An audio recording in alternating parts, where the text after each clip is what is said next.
Tardes. Tardes.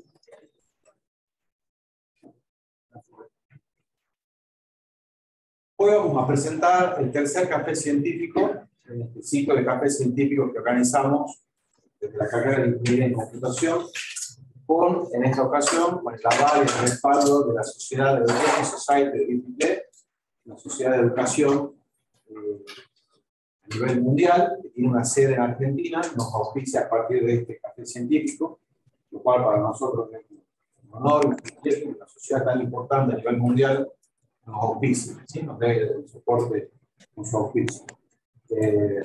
Nosotros acá en la facultad, en el cuarto piso, tenemos una sede estudiantil de IEEE, esta organización mundial, que somos 500.000 en el mundo, todos voluntarios, que donamos horas y participamos de actividades científicas. Actualmente, en lo que tenemos como referencia hoy, este tercer café científico, referido a desde las bases de datos a los vehículos autónomos, UGV, como el Main Ground Vehicle, conceptos que vamos a hacer una actividad de divulgación científica, en la cual la idea es que ustedes se motiven con algunos de estos temas, y la dinámica de los cafés científicos ya la tenemos preparada del año pasado, el tercero. En cualquier momento interrumpir. Pueden levantar la mano, hacer una pregunta y plantear a partir de esa pregunta o de esa inquietud los disertantes con cierta dinámica y contestando las preguntas y avanzar. Actualmente hoy tenemos el honor de que nos visiten dos graduados de la carrera de Ingeniería en Computación que han tenido una destacada actuación profesional, tanto Soledad Eri como Luis Remy. Le agradecemos mucho que donen su tiempo también a actividades como esta, porque la verdad que para nosotros, que estamos parados en el medio, entre ellos, que son profesionales con una poca edad y vasta carrera profesional, y ustedes que están estudiando y que queremos que se encaminen en esa misma senda, nosotros hacemos las veces de vinculador, como yo elijo llamar, somos facilitadores de ustedes. Puntualmente, volviendo hacia la idea de la Sociedad de Educación Argentina, del IEEE, invita a participar de distintas actividades. Al final de la conferencia vamos a poner un flyer en donde se presentan ciertos conceptos de lo que hacemos en la Sociedad de Educación en IEEE, abierta para estudiantes y para profesionales. Puntualmente vamos a ver cuáles son las áreas de interés y cuáles son los beneficios, ¿sí? Tal vez el resumen sería decirles que participar de una sociedad de ese tipo permite hacer la capacitación y certificación a través de IEEE de numerosos cursos, lo cual es un poco el valor agregado. Respecto de nuestros disertantes, Soledad Eri recibió su título de Ingeniera en Computación en la Universidad Nacional de Tucumán en el 2013 y trabajó hasta el 2015 como ingeniera de software de radares en el INVAP en Bariloche, la sede de Bariloche. En 2017 se finalizó su maestría en Data Science en la Universidad de Indiana en Estados Unidos. En el 2017 se unió a Intel como Data Scientist en el grupo de autos autónomos y desde entonces ha estado involucrada en varios proyectos haciendo investigación y análisis de seguridad para autos autónomos y participó en la creación de estándares de IEEE. Luis Remy se recibió en Ingeniería en Computación en esta carrera, en UNT en el año 2012, obtuvo su título de maestría en Ciencias de la Computación en la Universidad de Illinois, la urbana de Champaign, en 2016. Su experiencia en la etapa industrial incluye 2 años como parte del equipo de modelística de la División Aeroespacial y Gobierno del INVAP, donde trabajó en investigación y desarrollo de procesamiento de señales en GPU, y una corta estancia en el equipo del autopilot para la Tesla Motors. Trabajó en el grupo de investigación en sistemas y software de Intel Labs, donde desarrolló investigación en temas de sistemas en la nube y datos visuales. Este trabajo derivó en un spin-off que se llama Aperture Data, para el desarrollo y comercialización del software ApertureDB, una base de datos para aplicaciones que trabajan con datos visuales, de imágenes y video. Es fundador y CTO de la empresa, ¿sí?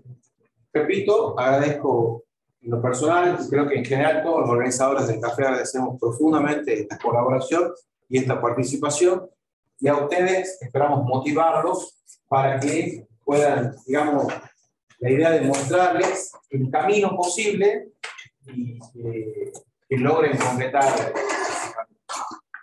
Nos dejan con la presentación.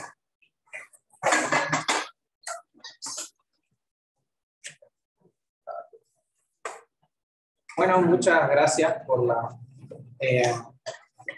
producción y muy felices los dos de estar acá y bueno, contarles un poco nuestra experiencia. La verdad que estaba muy bueno nosotros cuando éramos estudiantes, que vengan egresados y nos cuenten un poco cómo es la vida después de la carrera y cómo funcionan un poco más las cosas y tener un poco más esa visión.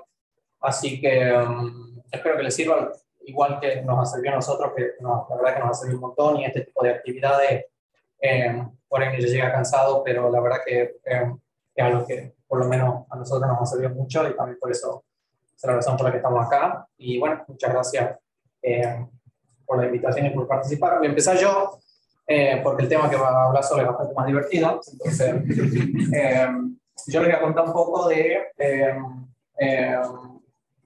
la carrera después de la UNP y cómo terminó trabajando en base de datos, que era un tema que no me gustaba tanto cuando estaba estudiando.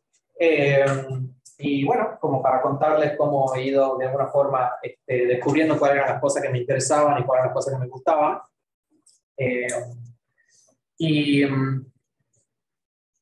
Me falta una.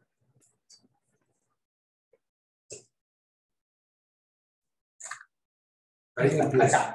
Bueno, quería empezar con un breve repaso y contarles un poco cómo he ido eligiendo las cosas que me gustaban, porque más que para contarles de mi carrera, para mí una cosa que es muy importante es ir dándome cuenta cuáles eran las cosas que me gustaban de la carrera, qué era lo que quería estudiar y en qué me quería especializar.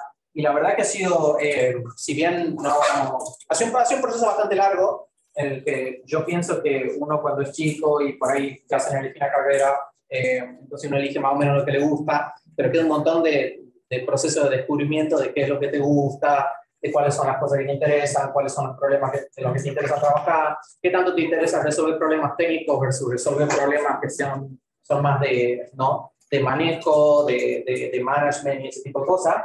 Y lo bueno es que la carrera nuestra se presta como para ir eligiendo bastantes caminos, pero a la vez, y por ahí algo que siento que en mi caso, de alguna forma salir de la estructura del colegio, en donde te dicen exactamente qué vas a estudiar, qué materia vas a tomar, las elecciones son pocas, a venir a la universidad y tener como bastante más opciones y después tener electiva, para mí ha sido como, a mí me gustaba hacer todo y yo creo que en la universidad como que terminas descubriendo que no podías hacer todo y te tenés que enfocar en algo porque no te da el tiempo ni nada para poder hacer todo. Entonces, yo no sabía qué quería estudiar, más o menos pintaba para algo de ingeniería, me gustaba la ingeniería mecánica, me gustaba todo.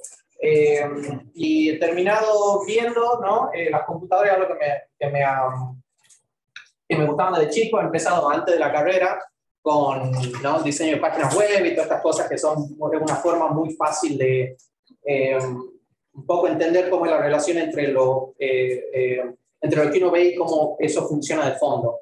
Y yo creo que con el tiempo me he dado cuenta que lo que más me interesa es entender cómo funcionan las cosas un poco más de fondo. Y lo interesante que tienen las computadoras es que al día de hoy son una de las máquinas más complejas que ha hecho alguna vez el ser humano. Y son máquinas muy complejas de entender. Entonces, entender todo cómo funciona desde lo que uno ve hasta cómo un electrón se mueve en el silicio es una cosa bastante apasionante, ¿no? Y yo empecé la carrera, algo que siempre me hace corazón, que yo me había olvidado, para que ustedes tengan una idea de lo disperso que estaba, era que yo me quería especializar en seguridad. Después, en medio de la carrera, no he hecho nada de seguridad, nunca más me importó seguridad, la verdad que hoy día seguridad no me importa. Pero he empezado con la idea de hacer una cuestión de seguridad y he terminado haciendo tesis en algo que ha sido más inteligencia artificial, ¿no? Hemos hecho un proyecto de un robotito que se movió en un laberinto, utilizamos algoritmos genéticos. Y por el medio pasó por un montón de materias que me he dado cuenta de que en realidad seguridad no era lo que me gustaba, sino que eran otras cosas. Y En particular, yo me he ido de la carrera con un gusto muy fuerte por arquitectura de computadora. He hecho los cursos de arquitectura de computadora y entender cómo funcionaban bien de fondo la computadora a nivel de las instrucciones me parecía bastante interesante. Y me he ido de la carrera con esa idea, ¿no? En el medio he hecho una pasantía, que también es otra cosa que es bastante interesante, que he ido a hacer una pasantía en un proyecto que era software para hacer planificación de una empresa, era en Techín, era cómo uno optimiza la capacidad de la planta para producir más, ¿no? Y era un proyecto que era puramente de software, que me terminó gustando un montón también. Entonces, por ahí recalcar eso de que mientras más uno se expone a distintas actividades y a distintas cosas, es como que te es más fácil descubrir qué te gusta y por ahí es muy difícil encontrar desde el principio qué es lo que te gusta, es mejor ir descartando las cosas que no te gustan. Eso me ha resultado a mí como más fácil de hacer, ¿no? Iba probando cosas y las cosas que no me gustaban, era como más sencillo decir, bueno, esto no me gusta, por ejemplo, ¿no? Que en algún momento seguridad habrá sido una cosa de que más o menos he visto comer y he dicho, esto la verdad que no me interesa nada.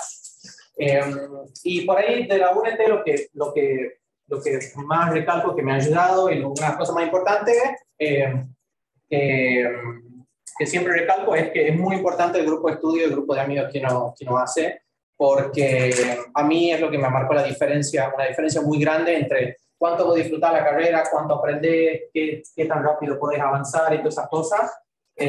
Esto también depende mucho del tipo de personas, pero yo me he dado cuenta de que en general me gusta trabajar en equipos y necesito un equipo que me vaya más o menos guiando. Entonces, encontrar que tener un grupo de estudios que era bueno era muy, muy importante. Lo he descubierto después del primer cuatrimestre, donde me anclaba en un final, me llevó a recuperar la mayoría de las materias y me doy cuenta de que esto no era como el colegio, que estudiaba el día antes y estaba todo bien. Sumado que tenía un grupo de estudios que le gustaba la joda más que otra cosa. Y yo no estaba acostumbrado, digamos. Pero bueno, siento que eso es algo que me ayudó un montón en la carrera y en encontrar que me gustaba. En INVAP terminó entrando a INVAP porque estaba bueno, era una empresa que hace tecnología de punta acá en la Argentina, buenísimo, todo el mundo me habla bien, pero me he metido en un grupo que hacía radares. Y básicamente lo único que he hecho durante todo ese tiempo era hacer procesamiento digital de señales.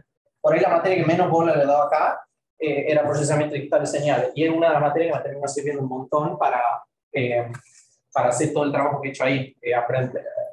No lo valoro acá, pero cuando estaba haciendo cosas me doy cuenta de lo interesante que era y lo importante que era. Esto, de nuevo, para reiterar que por ahí uno hay que probar cosas hasta que vas viendo qué te gusta y qué no te va gustando, ¿no? Y acá también, como trabajamos con GPUs, me han empezado a interesar un poco más todavía de lo que ya venía en arquitectura de computadoras, entonces me he ido a Estados Unidos por una beca, yo quería hacer un máster en arquitectura de computadoras, ¿no?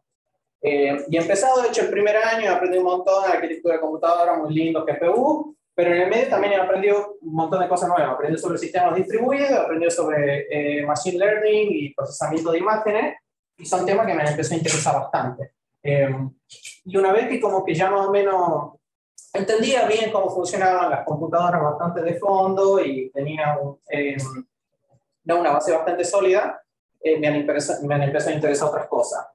Y por suerte pude conseguir un trabajo en Intel, en un laboratorio de investigación, que era un laboratorio de software, que en ese momento se dedicaba a hacer investigación de distintos proyectos, como de tiempo. De distintos proyectos y trabajó en un proyecto que era una base de datos, cómo teníamos que hacer nuevos diseños de base de datos, que era un tema que cuando estaba acá, la verdad que no me interesaba mucho porque no nada personal, pero la base de datos es una historia, ¿no? Es un modelo que hoy en día, o sea, no hay prácticamente sistema que no funcione sin alguna base de datos, pero son las bases de datos que son SQL, que eso ¿no? SQL lo han definido en los 70, entonces ya no hay nada que inventar, no me parecía nada interesante, pero la realidad es que las bases de datos ya había ahí, pero las bases de datos terminan siendo una cosa muy interesante porque básicamente ponen en ejercicio al máximo todo el sistema. de la computadora, de redes, procesadores, diseño de software, todo, porque es como... y todas las aplicaciones necesitan una base de datos. Entonces, era un sistema distribuido, me terminó interesando y trabajó 2 años, 3 años casi en Intel, hasta que, bueno, al ser un proyecto de software, Intel no es una empresa de software, nosotros queríamos seguir desarrollándolo esto, no nos ha quedado mejor opción que armar una empresa dedicada a eso. Luis, ¿por qué decís de nosotros? ¿Era un equipo que estaba en Intel y se ha ido? Éramos un equipo, sí, éramos un equipo de Intel, pero fuimos 2 que nos fuimos de ese equipo. El rotor. Ahí está. A ver. Bueno, entonces, ¿qué les cuento? De base de datos, que hacía como descubrimiento de algo que me parecía muy interesante. Al principio era algo que era como muy aburrido, la verdad que no tenía, ¿no? Aprender SQL ha sido una experiencia horrible, me parece un lenguaje absolutamente horrible, pero es lo que se usa, es lo que la gente usa para hoy en día hacer todas las aplicaciones, todo funciona sobre SQL, todo tiene una base de datos de fondo y no sé, yo tenía esa impresión de que esto es algo que ya se había inventado, que ya funcionaba y que, no sé, pero la realidad es que actualmente la base de datos más compleja del mundo es código que, para que se den una idea, todas las implementaciones, no están así, pero te van a encontrar un montón de bases de datos que son SQL y el código es open source y qué sé yo, porque tiene menos misterio, pero la base de datos más compleja del mundo, que son un híbrido entre SQL y no SQL, hoy en día es código que es propietario de estas empresas, porque ahí está una gran parte de la ventaja competitiva que tienen con respecto a otras soluciones. Gmail Gmail 100 milisegundos de la regla que se habían puesto de Gmail entre la interacción, y eso es posible gracias a que ellos han tenido que hacer su propia base de datos, porque las bases de datos que existían, que eran las mejores del mundo en esa época, no les daba el cuero. Y las bases de datos ejercitan, como les contaba, como que todo el sistema, ¿no? Desde red, desde los procesadores, desde cómo vas a armar la arquitectura del software para que eso funcione eficientemente. Es como que funciona sobre todo el stack. Y básicamente tiene ¿no? A grandes rasgos 2 parámetros, que es el ancho de banda y la latencia, que son los mismos principios básicos con los que optimizar redes, optimizar procesadores, todo, que son 2 cosas que generalmente no son compatibles. Y son tan importantes a tal punto de que hay bases de datos que existen para funcionar, para disminuir la latencia, y otras que funcionan para tener el máximo ancho de banda, ¿no? La máxima cantidad de query que vos podés responder por segundo. Y esos ejercitan de forma distinta todas las partes del stack de la computadora. Son sistemas que son muy, muy complejos hoy en día. Y bueno, es algo que me ha terminado fascinando, gustando mucho, hasta el punto que hace 7 años que estoy trabajando en este proyecto. Y todavía me canso y todavía siento que no hemos hecho ni el 10% de las cosas que se pueden hacer, ¿no? Tengo una pregunta, Luis. Vos como consultor externo, ¿no le podés brindar servicio a ellos sin conocer su código? Claro, sí. No, claro, no. Pero es que ellos tienen su equipo de ingeniería que son muy buenos, no necesitan. Generalmente en este tipo, Google cuando contrata consultoría son para otro tipo de proyectos. Para todo lo que es core de ellos, como las bases de datos, los frameworks para hacer procesamiento, eso lo mantienen interno, no lo usa nadie. Si lo hacen open source, después de 10 años que ellos lo han estado usando y han tenido la ventaja competitiva. Y bueno, y la motivación en particular del proyecto en el que nosotros estamos trabajando es que las bases de datos que se usan actualmente se han hecho para un tipo de datos que son, ¿no? Enteros, strings, ¿no? Y en particular el modelo relacional está hecho para que uno mapee ciertas abstracciones en tablas, ¿no? En tablas, columnas, filas, y join es la operación principal que se hace para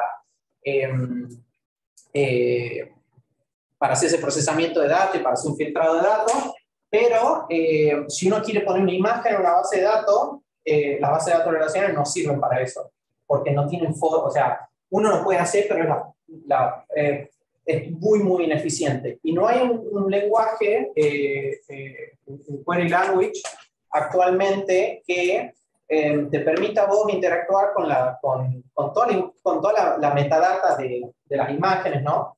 Y las imágenes en sí mismas en una sola base de datos.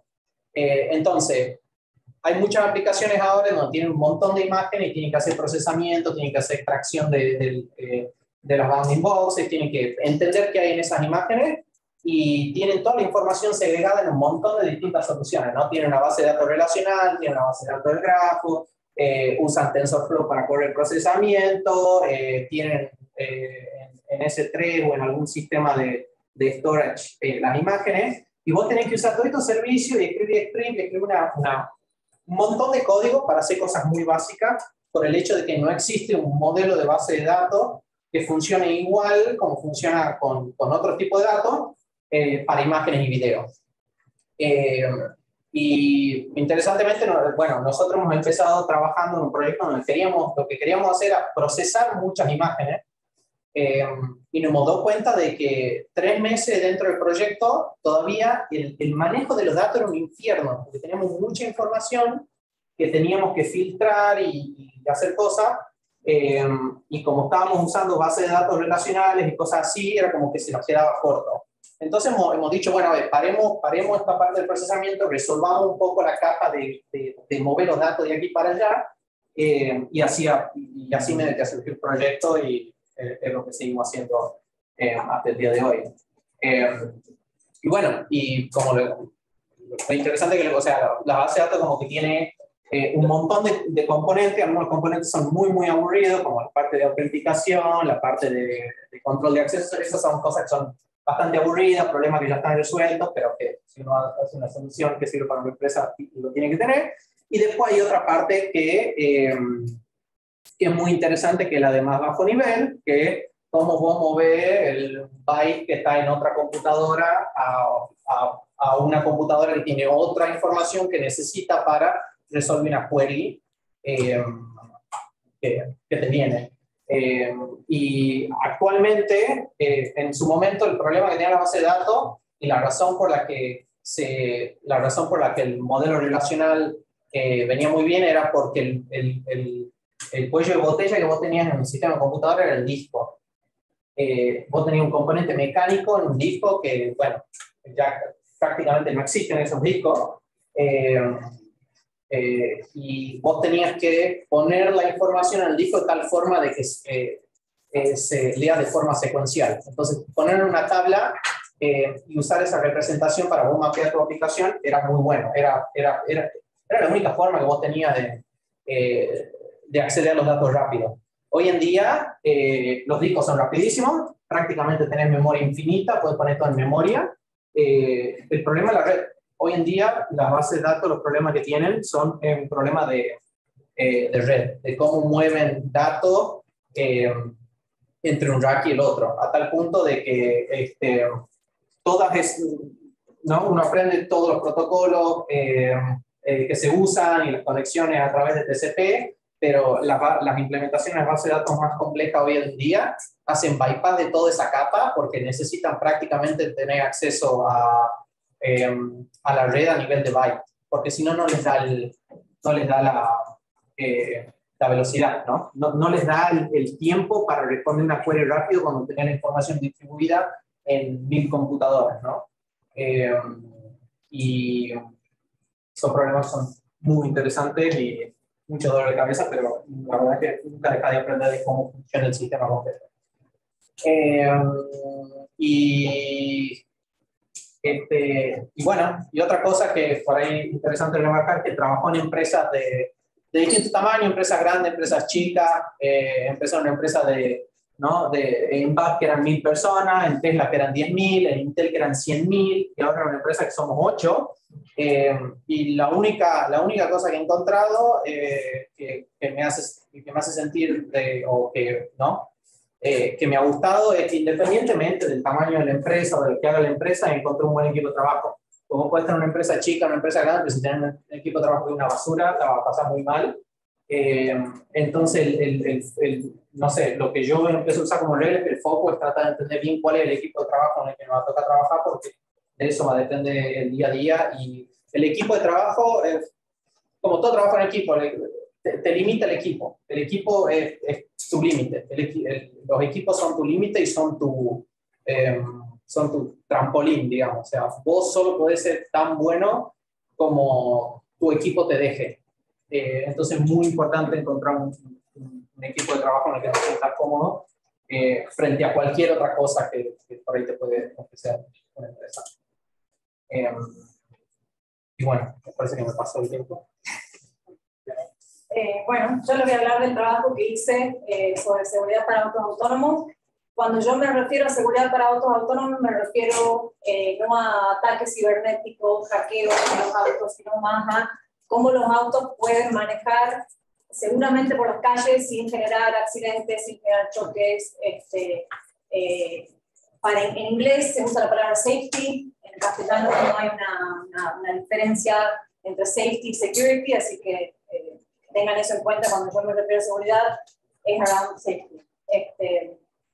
Y todo el motivo, yo tengo una carrera parecida a la de Luis, que me egresé de la UNT, trabajé en INVAP, con una beca me fui a estudiar a Estados Unidos, después de hacer una maestría en Data Science me uní a Intel, y estoy trabajando en Intel desde que me recibí en 2017, y siempre estuve trabajando alrededor de aplicaciones para automóviles.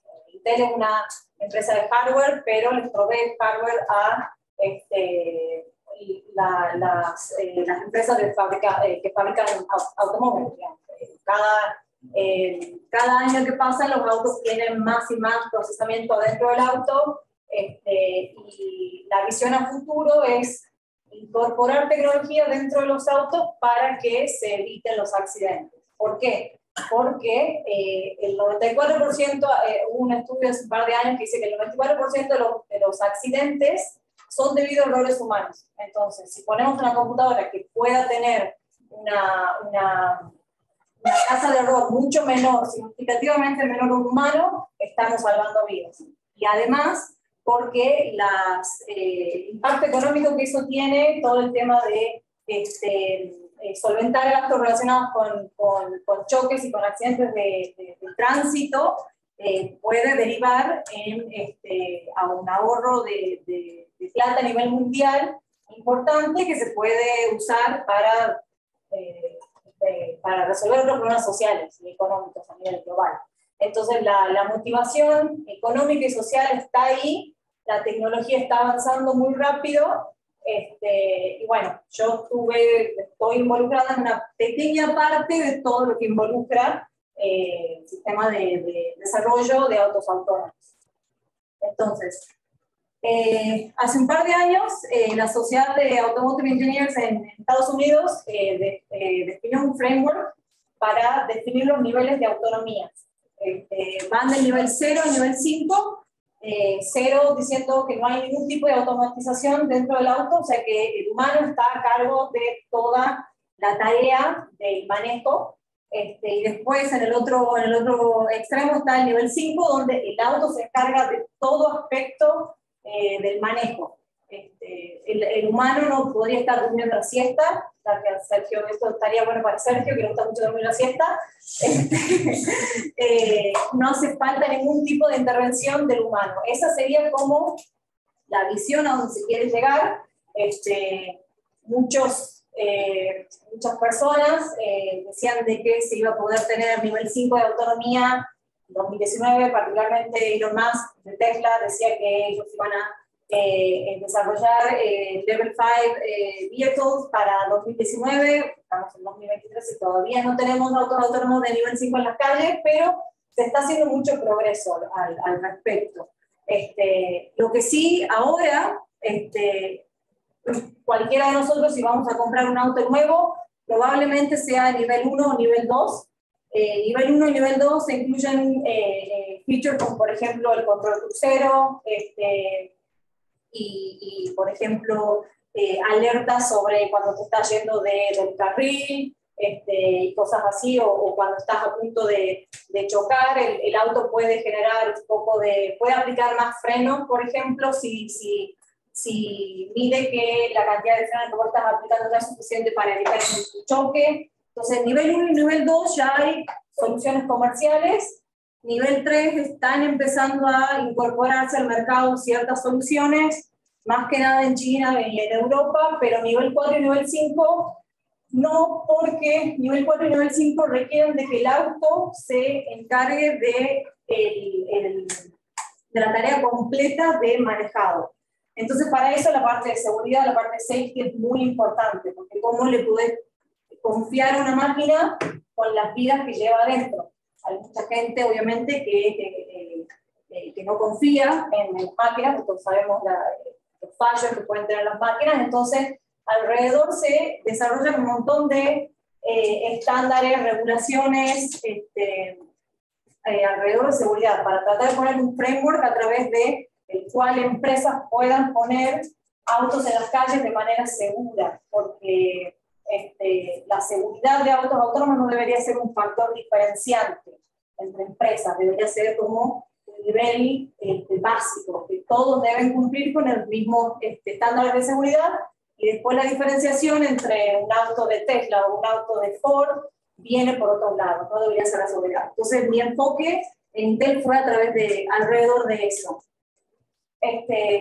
Un auto autónomo tiene un montón de sensores, dependiendo del nivel de automatización tiene más o menos, pero imagínense que tiene más de 10 cámaras para tener una vista 360 alrededor, tiene radares de corta y larga distancia, tiene LiDARs, que son básicamente láser, que ven a más larga distancia, y todo este tipo de sensores recopilan datos. Esos datos tienen que ser procesados adentro del auto. Entonces el auto se vuelve una computadora sobre ruedas, porque tiene que tener capacidad de procesamiento increíble para poder procesar toda la información que viene de estos tipos de sensores. Se dice que un auto por día, un auto autónomo equipado con todo este tipo de sensores puede generar 1 o 2 terabytes de datos por día. Es un montón de datos. Y las etapas de procesamiento a grandes rasgos se dividen entre 3: el sensado, el planeamiento y la actuación. Dentro del sensado, el auto básicamente genera un modelo 3D del ambiente procesando los datos de los sensores. Es importante tener redundancia de sensores y diversidad de sensores para que si alguno falla, el auto pueda seguir manejándose.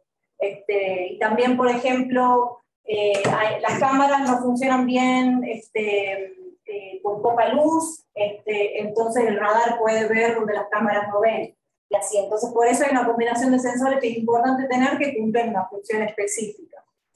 Dentro del planeamiento es donde está más que nada la inteligencia y la parte de seguridad encaja mucho acá, porque esta es la parte en donde el auto decide. Si yo le digo quiero ir de la UNT al centro, el auto solo tiene que decidir cuál es la mejor ruta, y cuando decide cuál es la mejor ruta, bueno, tiene que planear las acciones inmediatas, digamos.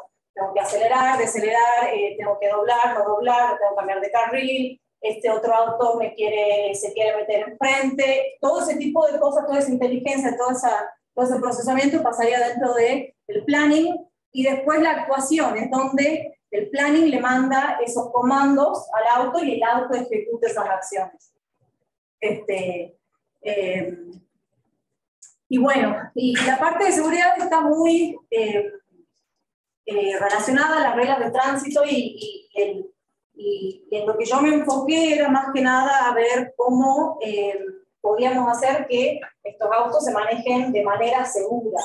Y obviamente hay que enfocarse en las reglas de tránsito. Hay reglas de tránsito que son explícitas, como por ejemplo, hay que frenar en un semáforo en rojo, no hay que cruzar la línea amarilla, hay que obedecer los límites de velocidad y cosas así, pero estas son reglas que establecen límites en la operación del vehículo. O sea, son reglas definidas que dicen, bueno, por ejemplo, el vehículo no va a ir a más de 100 km/h en una autopista, por ejemplo. Pero hay muchas reglas que son implícitas. Si uno se fija en el manual si alguien alguna vez lo leyó, al manual del conductor, dice cosas como que hay que mantener una distancia segura con el auto de adelante, hay que conducir con precaución cuando hay visibilidad limitada, no corten a otros conductores abruptamente, por ejemplo, cosas así que no te dicen cómo exactamente uno tiene que hacer, el auto tendría que hacer ese tipo de maniobras. Entonces estas reglas son flexibles y son culturalmente dependientes, y eso es problema a nivel de cuando uno quiere encontrar una solución técnica, pero eso es lo que hace la diferencia de las culturas. No es lo mismo cómo se maneja acá en Tucumán, como se maneja en Buenos Aires, no es lo mismo cómo se maneja en Argentina en general, como se maneja en Italia, en Estados Unidos. Entonces todo ese tipo de cosas tienen que estar contempladas cuando alguien quiere dar una solución general para autos autónomos. Y aquí es... Antes que te vayas, porque me pareció muy interesante cuando hablaba de los niveles de automatización y esto que mencionás respecto de los que es culturalmente dependiente. ¿Crees vos que estás trabajando en esta área, la cuestión social y cultural, no solamente de los países, digamos, sino de las distintas regiones, son los que por ahí de alguna manera van a ir regulando en el tiempo que vayan saliendo los distintos niveles de automatización? No sé si se entiende la pregunta. Creo que sí. Yo creo que la parte social y cultural influye mucho en cuando se hacen regulaciones y cuando se hacen estándares, pero yo creo que el framework que ya está puesto de los distintos niveles de automatización no va a cambiar por cuestiones culturales, porque ya está pensado desde el comienzo como algo generalizable y flexible. Todo este tipo de framework sí, se desarrollan dentro de Estados Unidos, pero lugares en Europa, organizaciones en Europa lo están aplicando también.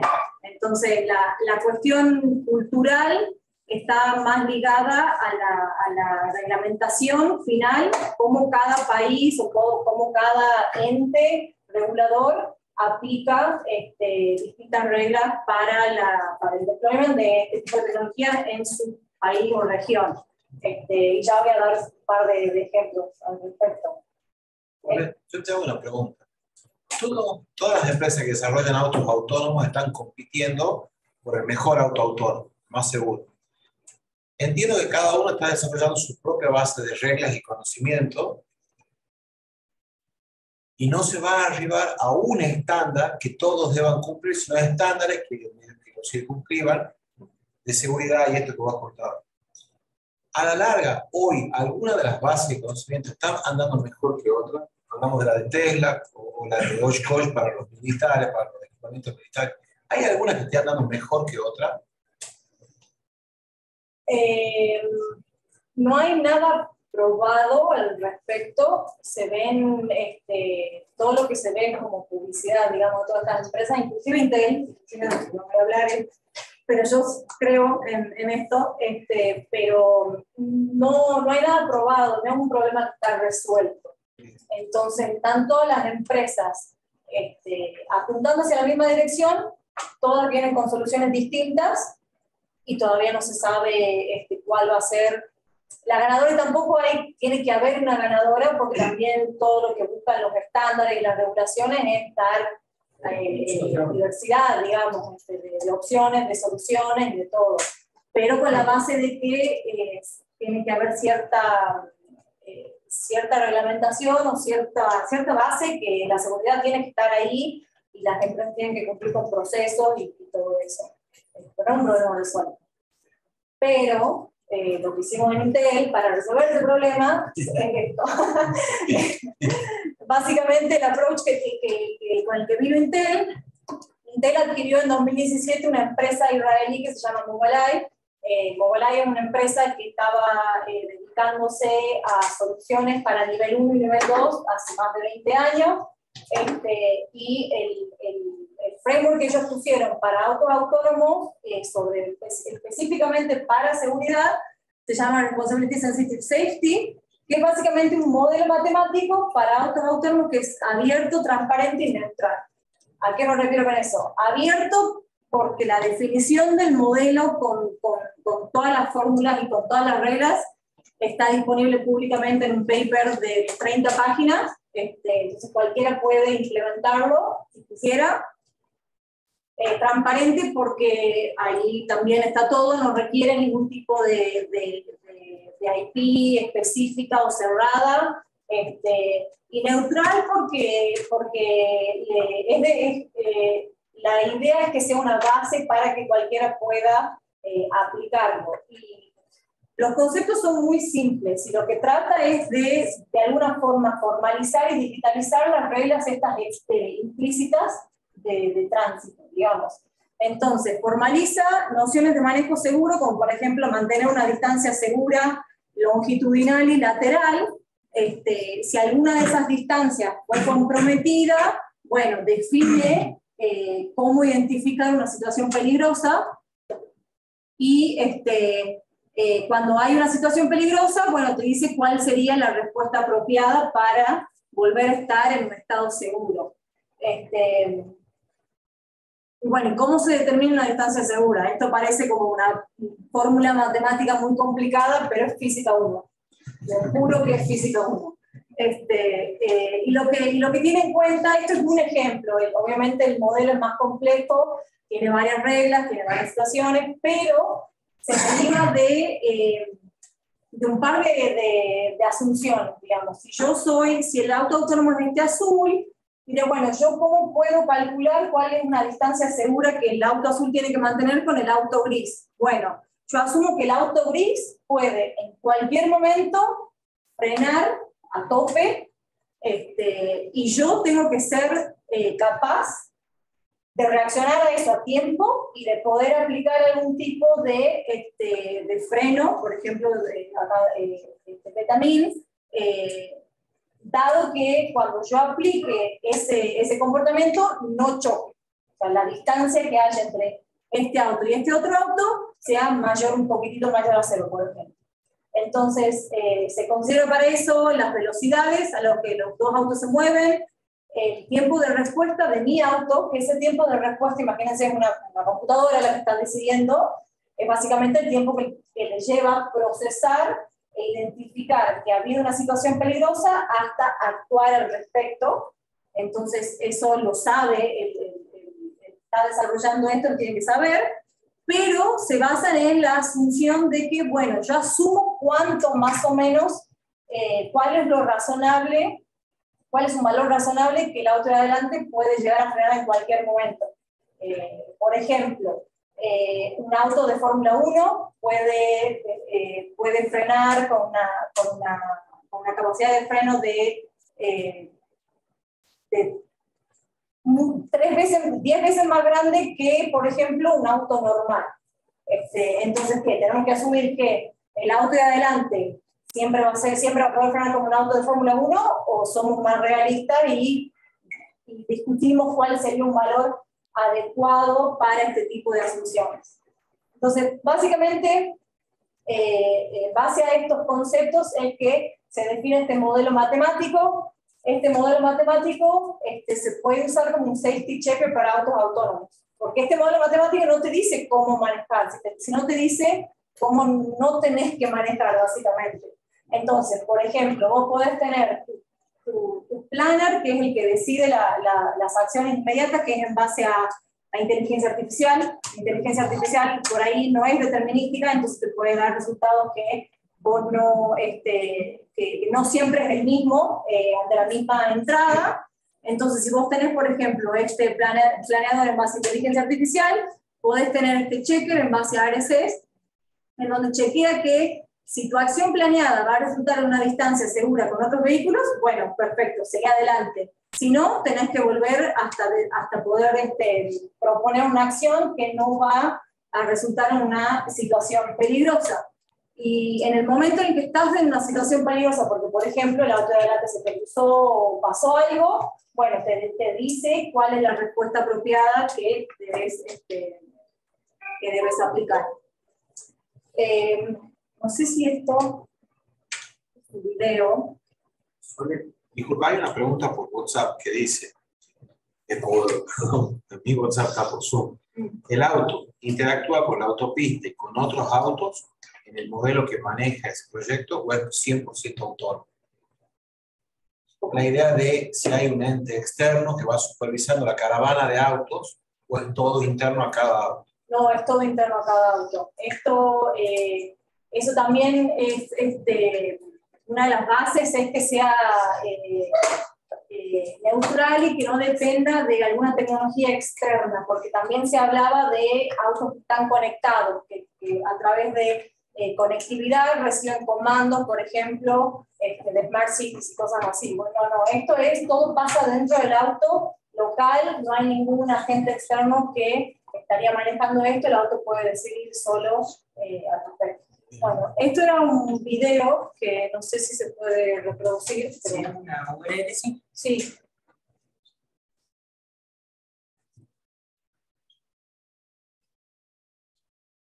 Y si no, no importa. Era un video más o menos mostrando un caso real de cómo el auto es...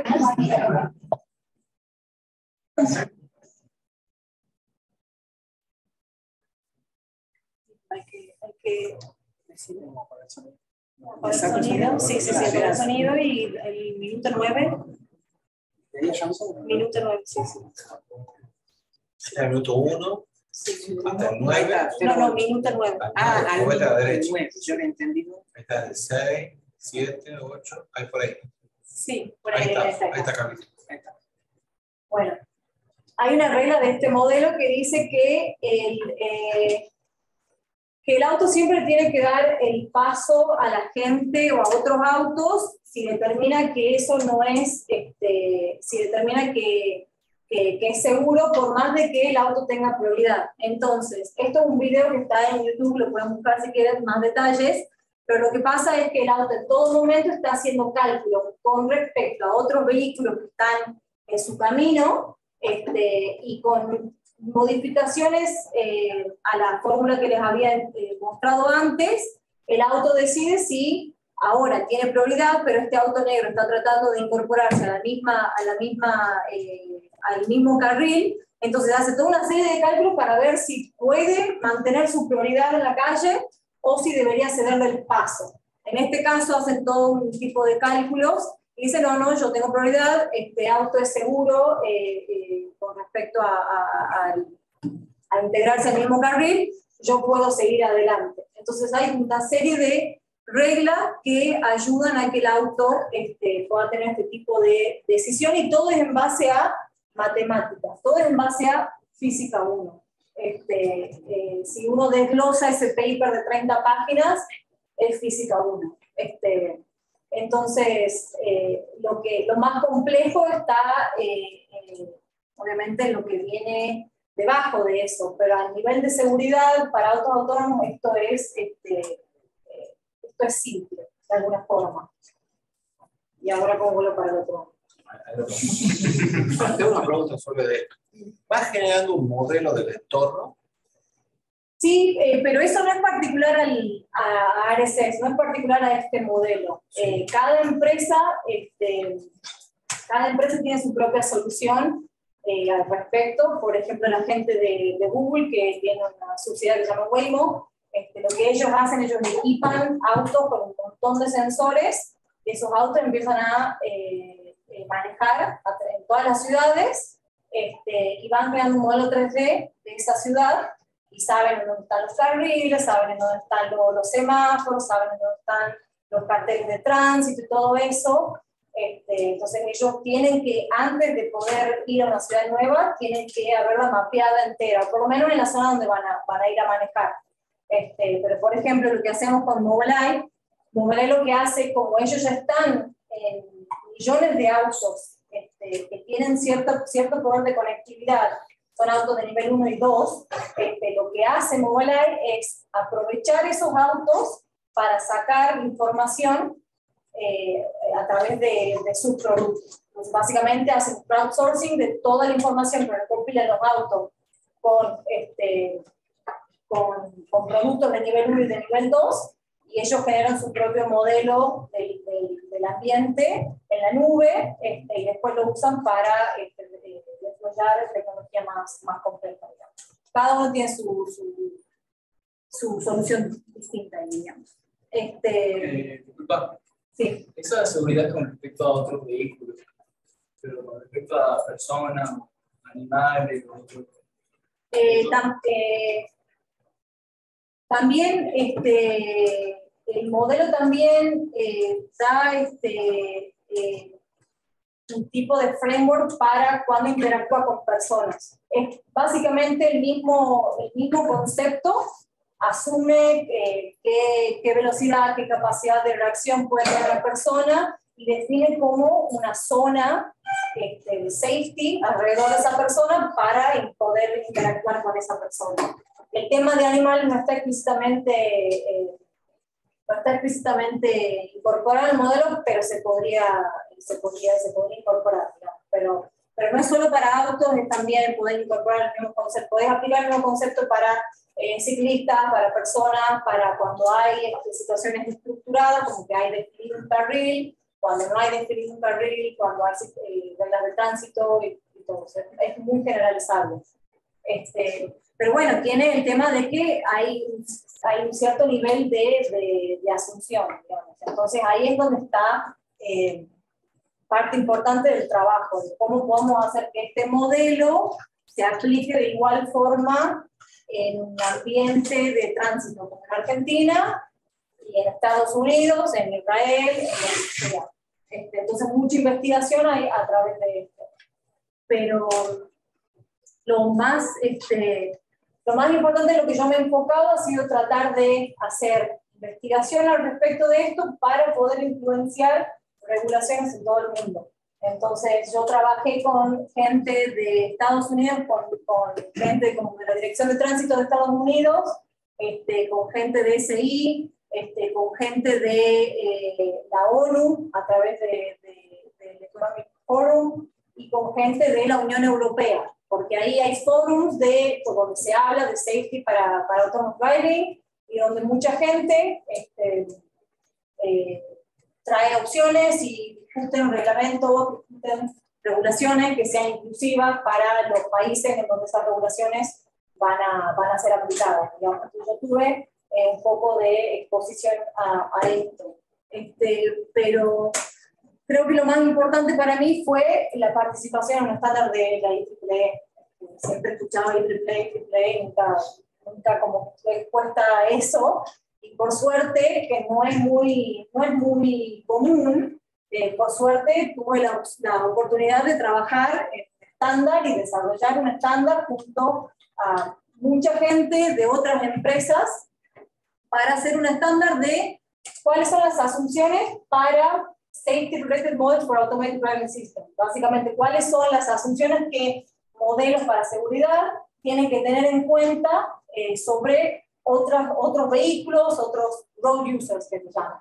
Entonces, este fue un trabajo que empezó en 2020, justo al comienzo de la pandemia. Se hizo todo virtual y después de 2 largos años se pudo publicar la primera versión de este estándar y ahora estamos continuando con más trabajo al respecto de seguir como ampliando el estándar, de seguir haciendo documentos que le digan que expliquen cómo aplicar el estándar en el caso más práctico y todo eso. Así que bueno, tuve la suerte de poder trabajar con gente de muchas empresas y darme cuenta de que están todos convergiendo a lo mismo, de que safety no debería ser propietario, no debería ser un factor de diferenciación, que si queremos que esta tecnología llegue a las calles, tiene que haber una base de safety, porque si no, la gente no va a comprar autos autónomos, la gente no va a usar autos autónomos como robotaxis y cosas así, porque van a tener miedo, y justamente está bien, porque los accidentes pasan. La idea es tratar de disminuir lo menos posible, lo más posible, que esos accidentes. Bueno, con eso finalizo mi sección. Y ahora la idea era tratar de mostrarles... bueno, no sé si tienen un par de preguntas de lo que dijimos. Yo tengo una pregunta para Luis sobre lo que dijo, que me llamó mucho la atención, de que las bases de datos más eficientes tienen que hacer un bypass de los protocolos para poder conectarse a Internet. O sea, que ustedes tienen que desarrollar sus propios protocolos para poder transmitir información también. Sí, no es para conectarse a Internet, sino es para hablar dentro de un data center entre un rack y el otro. ¿no? Porque si vos vas por todo el stack de TCP, tenés que pasar por varias capas del sistema. Y eso, cuando a muy gran escala y cuando tenés muchos datos, toda esa llamada a sistema y pasar por todo el stack y bueno, ya has hecho la materia de TCP, ¿no? Sí, bueno, TCP no, fundamental. bien, bueno, vos has visto que todo se va poniendo en paquetes y cada paquete tiene su header, entonces son varias capas, ¿no? El modelo OSI, que en realidad, bueno, no se usa el modelo OSI, es una cosa que es bastante parecida. Espero que no me rete el profe. Pero una cosa que ha resultado siendo, una de las cosas que he aprendido en TCP, que hay muchas, si bien hay desarrollo teórico, en la práctica las cosas son distintas y las cosas que terminan triunfando son las que de alguna forma son más sencillas, ¿no? Entonces está todo este modelo de capas que a gran escala y cuando tenés data centers que están mandando un montón de información todo el tiempo, necesitas optimizar ese nivel. Entonces no querés pasar a través de todo el stack de TCP, directamente vos querés escribir un buffer de memoria y que eso vaya a otra computadora que esté en otro lugar sin pasar por todas esas capas. Entonces toda la conexión dentro del data center, no para salir a internet. Para salir a internet sí o sí tenés que pasar porque hay una única forma, ¿no?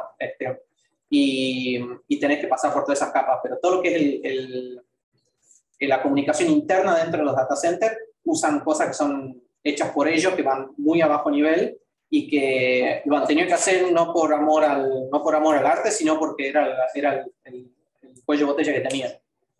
Y por último, para cerrar, ¿en qué lenguaje se programa eso? En general se usa C o C++. Ahora se está usando mucho Go y Rust, que están como tomando más, pero nosotros, por ejemplo, toda nuestra implementación está hecha en C++ y la mayoría de las implementaciones que conocemos, los proyectos nuevos están hechos ya en Go, pero los proyectos que están hace 10 años, cosas así, están hechos en C++. Una pregunta para cerrar. Bueno, justo vos que estás en la parte de safety y siempre está medio esa discusión de a quién debería de proteger el auto autónomo, si al peatón o al conductor, digamos. ¿Qué es lo que está trabajando hoy en día con los estándares de eso?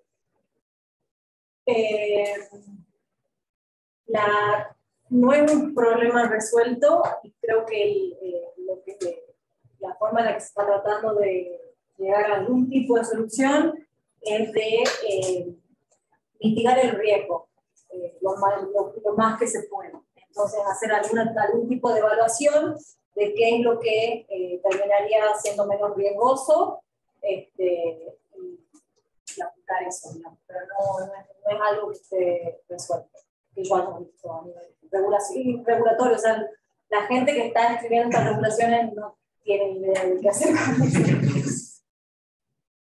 Yo tengo una pregunta. En algún lado de las bases de datos, bases de hechos, bases de conocimiento, para la toma de decisiones, ¿se analiza la ética, que sean éticas? Sobre todo con el tema de artificial intelligence y de machine learning, eso, ahora hay mucha cuestión ética, digamos, que los modelos sean explicables, que los modelos no estén bias, que los modelos sean representativos de todos los casos de uso que tienen que cumplir. Eso era algo que yo creo que, no sé, por ejemplo, en 2017 no se hablaba tanto porque era como medio el boom de las redes neuronales y el deep learning, qué sé yo, y todo el mundo empezaba a aplicarlo eso como pueda, y después se dieron cuenta de las limitaciones éticas que eso tenía, y ahora, bueno, ahora sí, porque por ejemplo, este tipo de modelos se pueden llegar a usar para determinar si una persona puede acceder a un préstamo, por ejemplo, un préstamo de lo que sea. Y si ese modelo está de una forma bias, si está de una forma tirando más para un lado que para el otro, claro, lo podés dejar de darle una oportunidad a esa persona. Entonces, ha habido casos reales de que eso ha pasado, entonces ahora están como muy preocupados y muy buscando soluciones, frameworks, lo que sea, para que sea todo el tema de la inteligencia artificial sea ética y sea igualitario. No hay ética, ¿no? Si pudiéramos usar sangre humana para refrigerar corra más fuerte. Yo tengo una pregunta respecto a los vehículos autónomos. ¿Qué tanto afecta el ambiente donde se desempeña al nivel de autonomía que tiene? Aquí va la pregunta.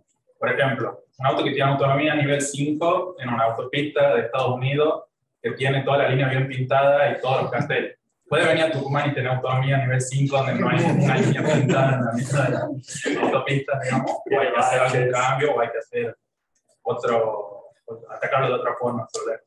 Conceptualmente sí, debería ser aplicable, pero lo que sí ahí es importante es tener una representación del ambiente, digamos, un mapa en 3D o lo que sea representativo del lugar, y que la información que vos tengas en ese mapa te ayude a manejar ese auto seguro, digamos. Entonces, si venís acá en Tucumán y no hay delimitaciones de líneas, no hay carteles de velocidad, los semáforos no andan, qué sé yo, bueno, entonces el mapa debería ayudar un poco a tratar de definir cosas que no están definidas y dentro del planeamiento tratar de tener un poco de última más cuidado, tener un par de un poco más de buffer, digamos, para situaciones que no han sido expuestos, pero cuando alguna empresa tiene y implementa este tipo de tecnología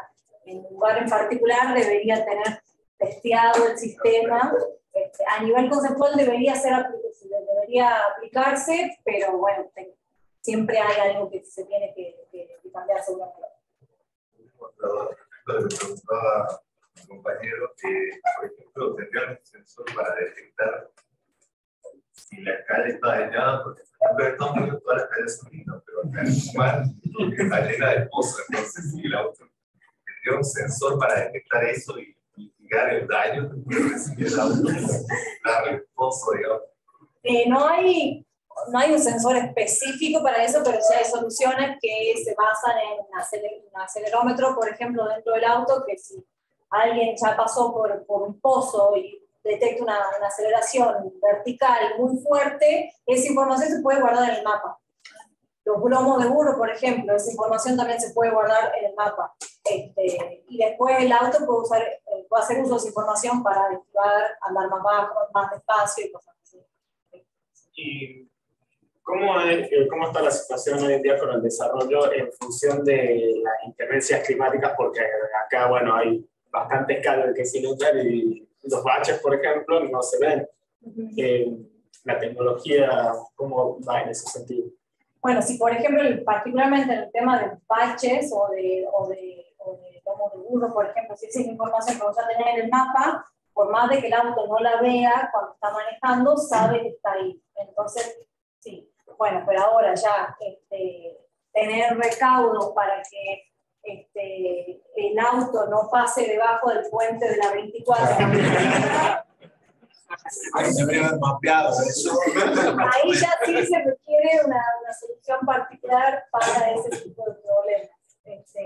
Pero eso cambia mucho en distintos, por ejemplo, problemas que nosotros no tenemos en nieve. ¿Cómo hacen los autos para manejar en la nieve? Por cuestiones de tracción de rueda y de dinámica, y también por cuestión de que los sensores no ven.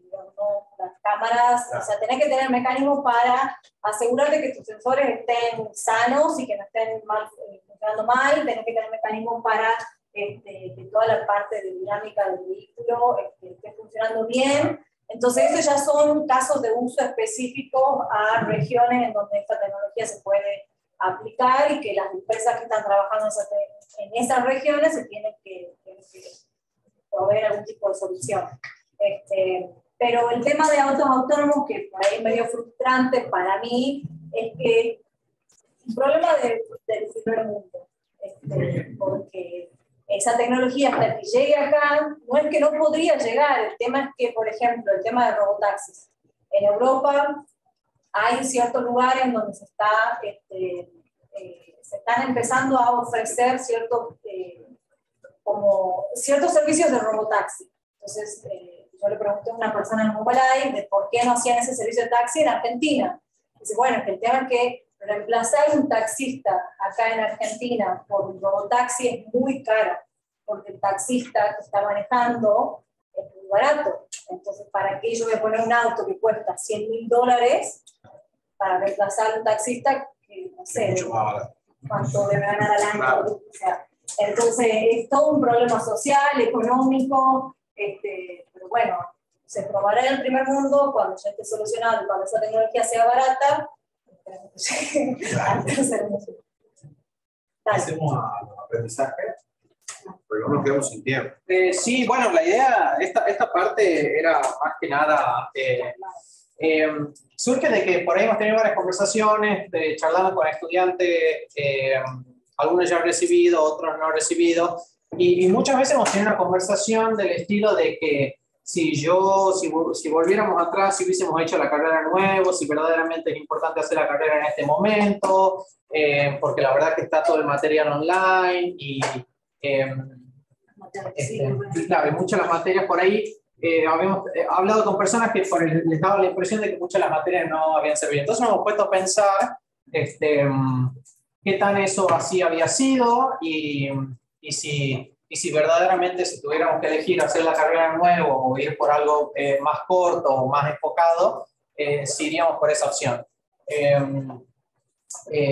Y lo que queríamos hacer, digamos, básicamente es ir por el programa y haciendo como reflexión, que obviamente hemos hecho reflexión antes de venir, vamos a improvisar aquí, sobre cómo las distintas materias nos habían servido para las distintas cosas y cómo hay cosas por ahí puntuales de que pensábamos que no nos iba a servir nada y han terminado sirviendo para algo de alguna forma o de otra.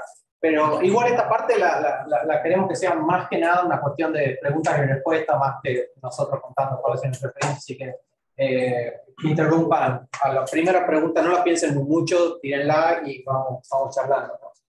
Yo no puedo hacer nada de esto todavía. Ahí está. Bueno, primer año. Y primer año es lo más difícil que uno tiene para correlacionar con lo que hemos hecho después, ¿no? Porque es pura matemática, álgebra, física. Pero terminó siendo cosas muy importantes. Por ejemplo, todo lo que es cálculo, desde cálculo 1 hasta cálculo 5, ¿qué tenemos? ¿Qué hacemos? Cálculo 5. Han sentado bases que son muy importantes y yo les contaba que el INVAP terminó entrando y lo que tienen que hacer es procesamiento de señales. Y cuando hace procesamiento de señales, lo único que hace es Fourier de una forma o de la otra. Y si no entendés Fourier, no lo vas a poder hacer. Y más que entender alguna cosa puntual del cálculo, yo creo que la matemática es una especie de, ¿no? Es un lenguaje que vos tenés que es medio agnóstico a tu cultura, a muchas de las cosas, y es un lenguaje en el que vos podés expresar ideas que son muy abstractas. Entonces, haber aprendido de pensar de forma abstracta, porque hay muchas cosas, uno sale del colegio con la idea de, ¿no? Con la matemática que por ahí aprende que le sirve para resolver problemas que son más del día a día, y que uno tiene la capacidad de entenderlo y más fácilmente mapearlo y resolverlo a una matemática sencilla, pero hay problemas que son mucho más complejos. Entonces, entender de que una señal, cuando vos la procesás, o cuando vos la pensás en función de la frecuencia en vez de en función del tiempo, es un problema, eso es algo que vos no lo podés intuitivamente definir y explicar, y mucho menos aplicar, ¿no? Entonces, la única forma de entender y poder resolver problemas abstractos que son muy complejos es a través de la matemática. Y cálculo y álgebra en particular son algo que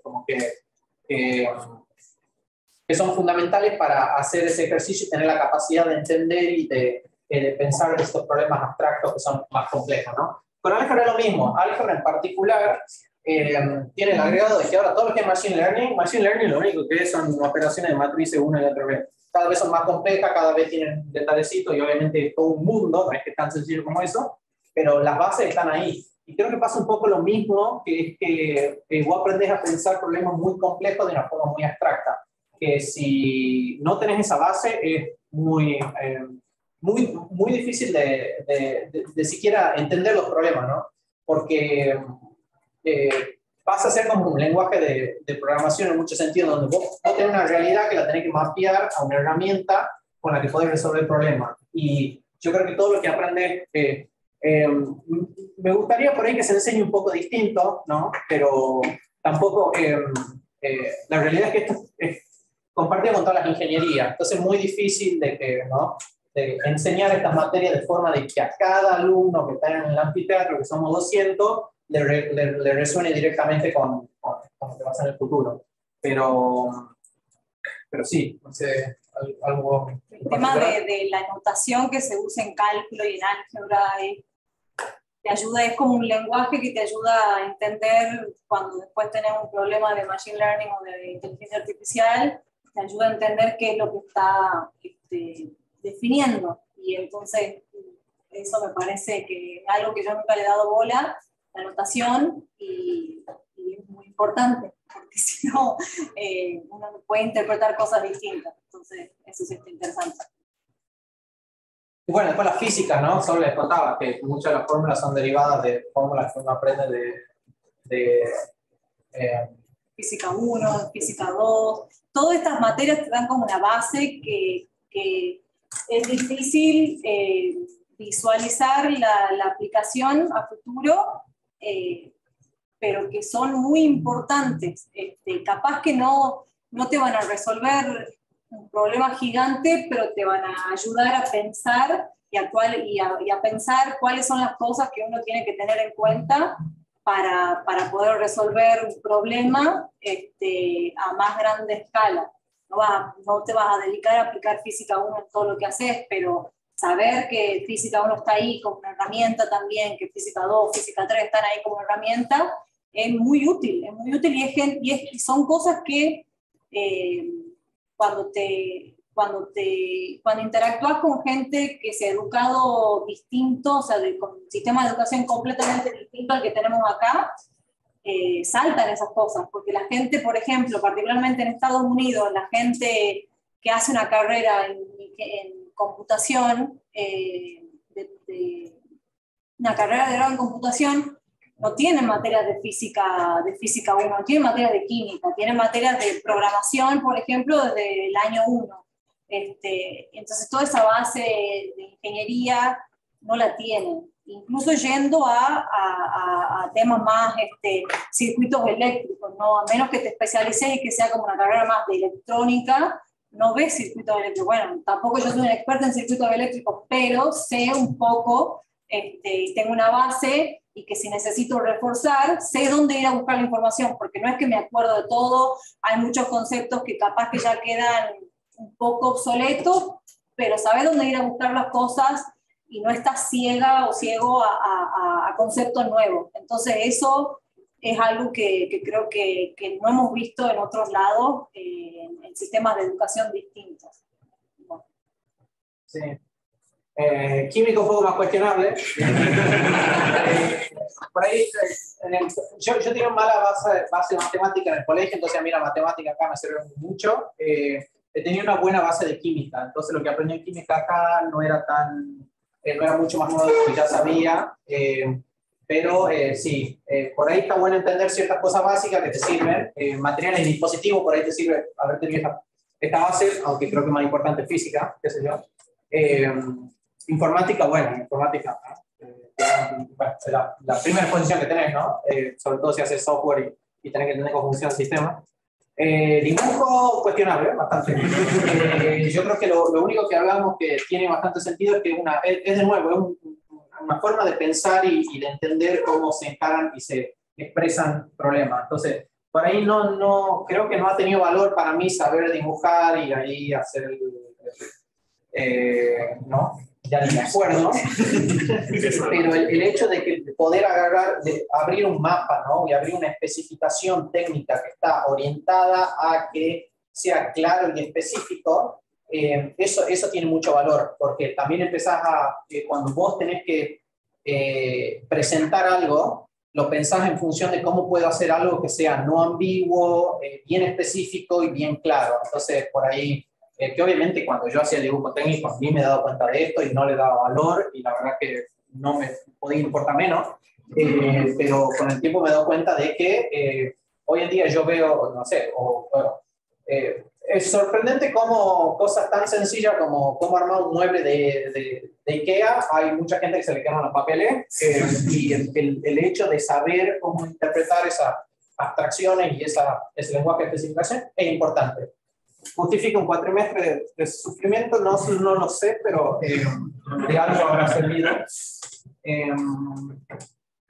Algo más, bueno, el segundo año, no sé, de nuevo, la física, bueno, programación, la verdad que nosotros hemos aprendido a programar aquí, y la verdad que muy felices. Justo nosotros creo que hemos sido una de las últimas tandas que hemos aprendido a programar en C++, que es el lenguaje que uso hasta el día de hoy. Ahora eso creo que se ha cambiado, pero la verdad que en esa materia hemos aprendido todo lo que hemos necesitado después para durante la maestría, durante el trabajo, todo. O sea, muy importante.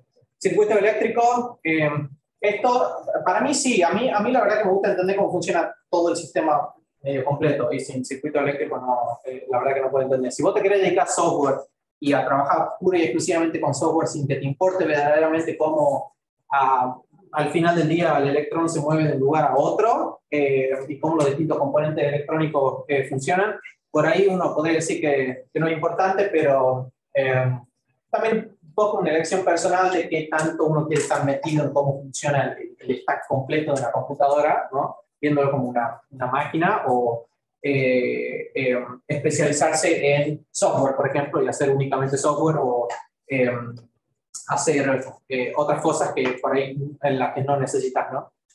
Después, probabilidad estadística, muy importante. Me hubiese gustado que probabilidad estadística es algo que vamos a usar siempre, es una forma de pensar en los problemas, absolutamente todo. Cuando tenés que hacer un análisis de qué tan bien está funcionando algo, tenés que entender de que cuando vos tomás una medición, eso tiene una distribución, y entender cómo funciona la distribución es muy, muy importante. No lo entendía cuando he hecho la carrera, lo entendí cuando lo he tenido que aplicar y trabajar, y me hubiese gustado haberlo entendido mejor desde antes.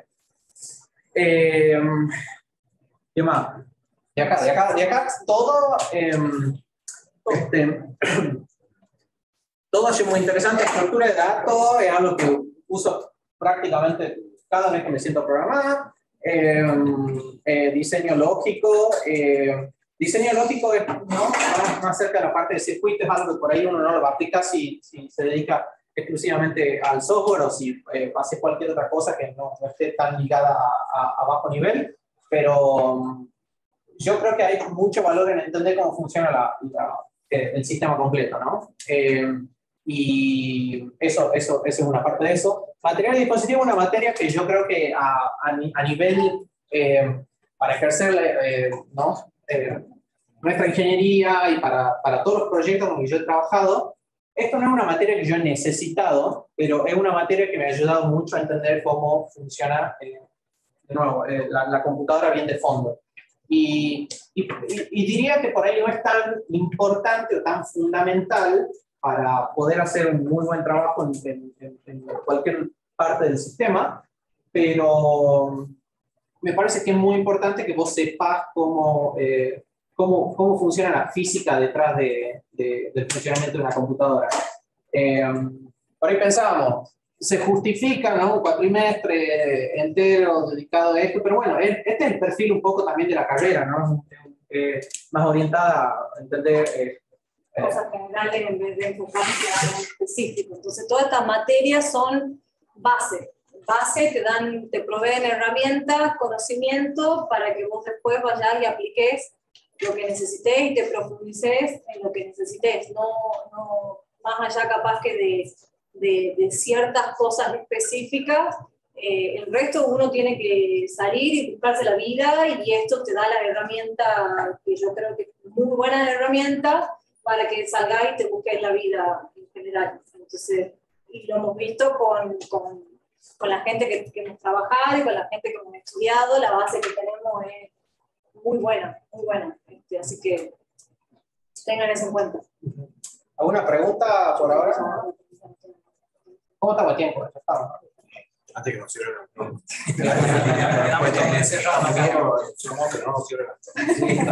Bueno, sí, ahí cortamos. Esto era más que nada, pero sí.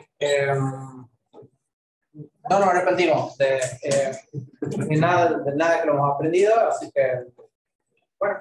¿Cuál fue el mejor año de carrera para ustedes? Para mí, nosotros hemos tenido el principio de economía, no sé qué hace tú aquí. No me acuerdo que... Derecho. Exactamente, Derecho derecho. estaba por algún lugar. Bueno, yo creo que ha sido el segundo cuatrimestre de cuarto o el primer cuatrimestre de quinto. Creo que ese es así como el más interesante, ¿no? A mí me ha interesado mucho primer y segundo año.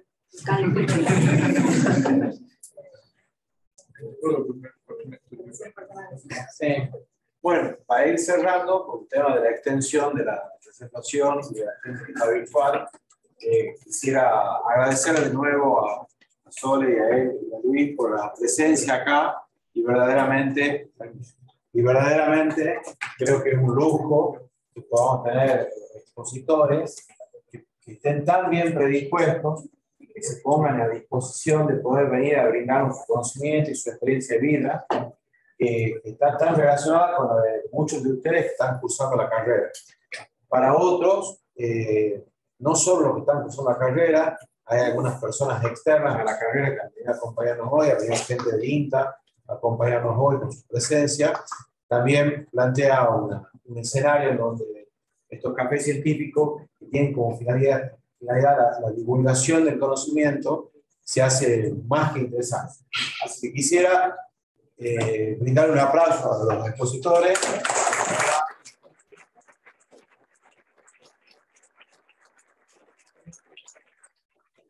Un orgullo que estén donde están, porque es la proyección de lo que cada uno de los que estamos acá pone día a día, es un orgullo, y por otro lado un agradecimiento infinito, porque recuerdan de dónde salieron y cuando vuelven se predisponen para brindarse como se han brindado.